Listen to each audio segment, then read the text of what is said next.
right, let's say you want to get good results with your ads and you really want to get granular with what creatives work the best. How do you test them? How do you know they're not worth it? Or how do you go on to the next whenever trying to find something that is going to work? Well, it ultimately comes down to how granular you want to get. There's a lot of lazy marketers out there that don't want to get granular, especially with a lot of this AI stuff that's coming out and just a whole lot of things for people to do a whole lot less work. And again, some people are okay with it. Some people get great results with it. Fine. But I have found in managing over $10 million a month that we do right now at our agency that is typically not the case. There's accounts that definitely run really good with those types of strategies. And there's some accounts that you just have to do the granular tests. Now, what are those granular tests? So let's say a client gives you 30 different creatives, right? They say, okay, here's 30 different creatives. I want to see how each of them performs so that I know what types of creatives to get for the next type of batch of creatives that we get. There's a couple different ways that you can test those out. And I'm going to get a little analytical. So if you don't really know too much about meta ads, do a little bit of research, come back to this video and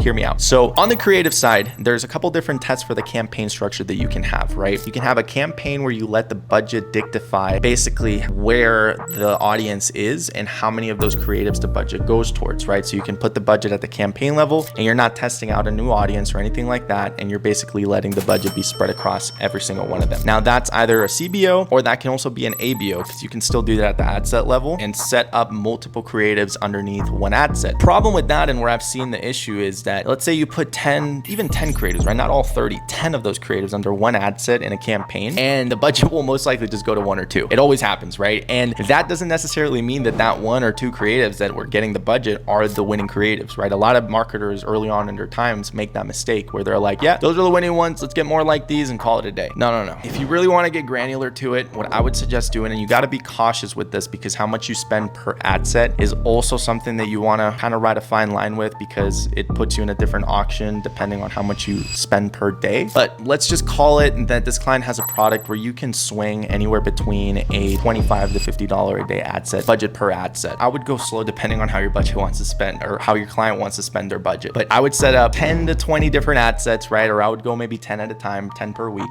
10 anywhere between a $25 to $50 a day ad set budget and put just 1 to 2 creatives max. And I would probably even say 1 if you want to get really granular per each ad set, right? This is not audience testing. This is creative testing. So you want to use audiences that you've found have worked for you in the past, preferably not retargeting, preferably brand new audiences. This will allow you to, after let's say anywhere between 3 to 5 days, you'll get a good gauge of how they're all performing from a cost per click level, a cost per purchase, if we're getting purchases, what the ROAS is on them, what the cost per lead is. You'll be able to have a ton of different metrics to be able to understand which one works, which one doesn't, and then you can move on to the next batch, and then you just keep on doing that until you narrow down truly with actual even data and even budget spent across them, which one works. And that's a lot easier to present to not only a client, but in general, if you're doing this for your own brand, how to understand what creatives work the best. And then once you have those creatives that you truly know, let's say after like 2 to 3 weeks of testing creatives, then you can take those creatives and start testing out new audiences because you do know that they're winning now, or just scale those as is and do the same for the other ones, right? Again, there's different ways of testing creatives. A lot of people sometimes just like put them all in a single campaign, letting AI dictate it. There's some people who like to do dynamic creatives and put them all in there as well. It really ultimately comes down to what your budget allows you to do as far as these tests go. But if you really want to get granular and you have the budget to spend, that's the best way to go ahead and test your creatives and go from there. So let me know if you tried, and happy creative testing.